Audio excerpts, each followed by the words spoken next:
Hello friends, Assalamu alaikum and welcome back to my channel।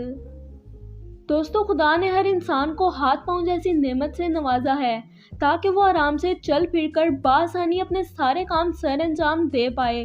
लेकिन दोस्तों, हमने और आपने अपनी ज़िंदगी में बहुत से ऐसे लोगों को भी देखा है जो कि अपने हाथ पांव या फिर जिस्म के किसी भी हिस्से से महरूम होते हैं। लेकिन दोस्तों, क्या आपने कभी किसी ऐसे शख्स को देखा है जो कि अपने आधे दिमाग से ही महरूम हो?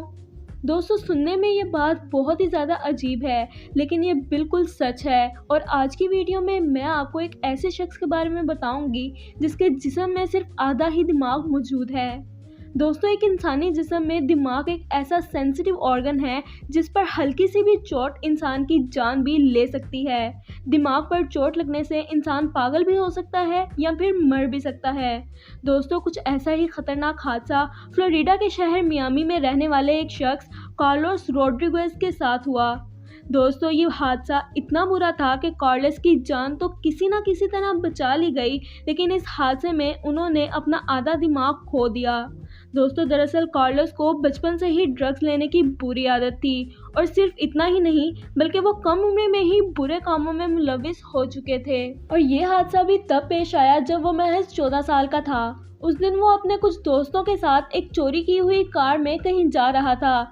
ड्रग्स के नशे में होने की वजह से ये लोग अपने होश में नहीं थे, जिसकी वजह से इनकी गाड़ी का बैलेंस बिगड़ गया और गाड़ी सीधा एक पोल से जाकर टकरा गई।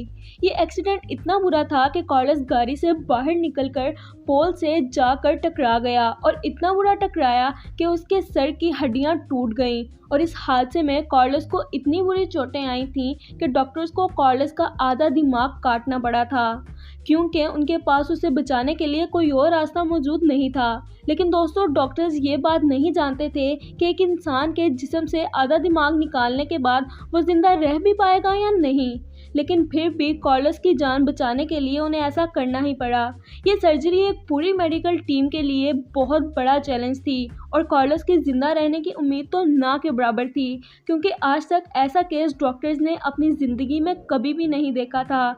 लेकिन उस वक्त सूरत हाल ऐसी थी कि मेडिकल टीम को ऑपरेशन करना ही पड़ा, क्योंकि उस वक्त के डॉक्टर्स के मुताबिक सर का जो हिस्सा डैमेज हो चुका था, अगर उसे बर वक्त बाहर ना निकाला जाता तो वो सारे के सारे दिमाग को ही डैमेज कर देता।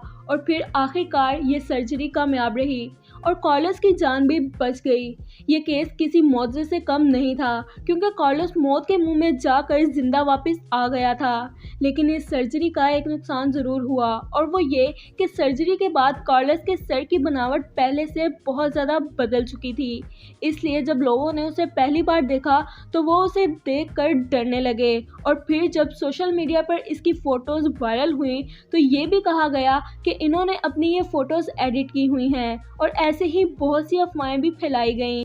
लेकिन फिर एक दिन कार्लोस ने खुद सामने आकर सोशल मीडिया के ज़रिए ही दुनिया को अपना सच बताया, और साथ ही साथ नशे में ड्राइव ना करने की तलकीन भी की, ताकि जो उसके साथ हुआ वैसा और किसी के साथ ना हो। लेकिन दोस्तों, यहाँ एक सवाल ये है जो कि शायद आप लोगों के दिल में भी उठ रहा हो कि क्या उस निकाले गए आधे दिमाग से कार्लोस की ज़िंदगी में कोई असर नहीं पड़ा? तो आपको बता दें कि कार्लोस के दिमाग से जो अगला हिस्सा निकाला गया था, उसकी वजह से वो कुदरती तौर पर ठीक से सोच समझ नहीं पाता, क्योंकि ये काम दिमाग के उसी हिस्से के ज़िम्मे होता है। अब सर्जरी के बाद तो कार्लोस के पास दिमाग का अगला हिस्सा था ही नहीं। तो सवाल ये आता है कि क्या अब भी वो आम इंसानों की तरह सोचने और समझने की सलाहियत रखता होगा? क्योंकि ये ऐसा ही है जैसे बिना पाँव के चल पाना या फिर बिना जुबान के बोल पाना। लेकिन यहाँ हैरान कर देने वाली बात ये थी कि एक्सीडेंट के बाद कार्लोस को दिमागी और जिस्मानी तौर पर बहुत ज़्यादा नुकसान उठाना पड़ा था, मगर फिर जैसे जैसे उसकी ग्रोथ होती गई उसका दिमाग भी ठीक से काम करने लगा। ये बात न्यूरोसाइंस के लिए किसी मौजे से कम नहीं थी, क्योंकि आधे दिमाग के साथ किसी इंसान का ठीक से सोचना तो दूर की बात, जिंदा रहना भी बहुत मुश्किल था। लेकिन इस सिचुएशन में तो कार्लोस जिंदा भी था और नॉर्मली बिहेव भी कर रहा था। इसलिए पहले तो सबका इस पर यकीन करना ही मुश्किल था। पर जैसे जैसे न्यूरोसाइंस ने तरक्की की, एक नई थ्योरी इस केस में सामने आई जिसका नाम था दी ब्रेन न्यूरोप्लास्टिसिटी। इसका मतलब है कि जब दिमाग का कोई भी हिस्सा उससे अलग हो जाता है तो फिर दिमाग का बाकी हिस्सा उस जगह पर नए न्यूरॉन क्रिएट करने में मदद करता है ताकि दिमाग वो सभी काम कर पाए जो वो कर सकता है। और कार्लोस के केस में भी सेम यही थ्योरी अप्लाई होती है, क्योंकि कार्लोस भी आज एक अच्छी ज़िंदगी गुजार रहा है। दोस्तों, आपको यहाँ ये भी बताते चलें कि उसके ज़िंदा रहने की एक ये भी वजह थी कि जब उसका एक्सीडेंट हुआ तब वो सिर्फ 14 साल का था। इसी वजह से उम्र के साथ साथ कार्लोस का दिमाग भी पूरी तरह से ठीक हो गया, लेकिन उस एक्सीडेंट के बाद भी उसकी ज़िंदगी में कोई बदलाव नहीं आया। वो जो क्रिमिनल काम पहले करता था आज भी करता है।